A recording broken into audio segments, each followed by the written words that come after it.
நீங்க யார் ஃப்ரெண்டு? அவங்க சார் விஜய் ஃப்ரெண்ட். ஓகே. எத்தனை வருஷம் ஃப்ரெண்ட் நீங்க? நாங்க சின்ன வயசுல இருந்து ரொம்ப ஃப்ரெண்டு சார். ஓகே. ஸ்கூல் படிச்சது காலேஜ் எல்லாமே நாங்க எல்லாம் ஒண்ணா படிச்சது தான் சார். எங்க ரெண்டு பேருக்கு லவ் மேரேஜ் தான் சார். அவங்க ஃப்ரெண்டுன்னு என்கிட்ட ஃபர்ஸ்ட் இன்ட்ரோடியூஸ் பண்ணாங்க. லவ் பண்ணும்போதே ஃப்ரெண்டுன்னு சொன்னாங்க. ஆனா போக போக பாத்தீங்கன்னு சொன்னா பொண்ணுங்களுக்கே உள்ள ஒரு பொசசிவான கேரக்டர் பொண்ணுங்களுக்கே நார்மலா இருக்கும். இவங்க எப்படின்னா எனக்கு ஈக்குவலா அவங்கள பார்த்தாங்க. முக்கியமா அவங்கள தொட்டு பேசுறது, வாடா போடான்னு பேசுறது, வாடி பொடின்னு பேசுறது எனக்கு சுத்தமா பிடிக்கல. இன்னொரு முக்கியமான விஷயம் என்னன்னா, லவ் பண்ணும்போது ஓகே சார், அப்ப கூட எனக்கு தெரியாது, வேற வேற வீட்ல இருந்தோம். மேரேஜ் பண்ணியும் பாத்தீங்கன்னா காலையில பண்ற ஃபர்ஸ்ட் மெசேஜ் அவங்க மெசேஜா தான் இருக்கும். வாட்ஸ்அப் ஓபன் பண்ணாலே குட் மார்னிங் அவங்களோட தான் இருக்கும். அது நைட்டு தூங்கும்போது குட் நைட் அவங்களோட தான் இருக்கும். ஓபன் பண்ணும் போதே அவங்க கிட்ட பேசிதான் எழுந்திருப்பாங்க, தூங்கும் போதே அவங்க கிட்ட பேசிதான் வைப்பாங்க. மாடி போடின்னு பேசுறது, இவங்க வந்து அடிக்கிறது, அவங்க இதை சாப்பிட்டுட்டு இருந்தா தட்டுல வந்து எடுத்து சாப்பிடுறது, அது நான் தானே சார் சாப்பிடணும்.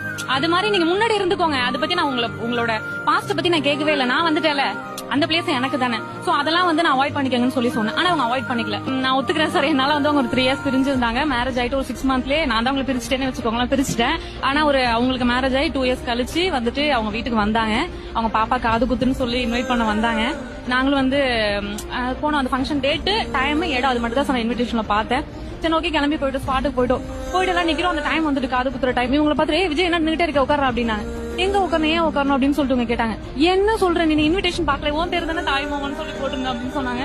அந்த மொமெண்ட் வந்து உண்மையா சொல்றேன், நான் ரொம்ப எப்படி சொல்றேன்னு தெரியல சார், எக்ஸ்போஸ் பண்ண தெரியல.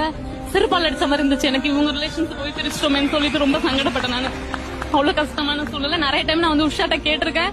மறுபடியும் இந்த இடத்துல எல்லாருக்கும் கேட்கிறேன், சோ சாரி உஷா, நிறைய டைம் தெரிஞ்சோ தெரியாமல உன்னை ஹர்ட் பண்ணிருப்பேன், ஐ எம் சாரி.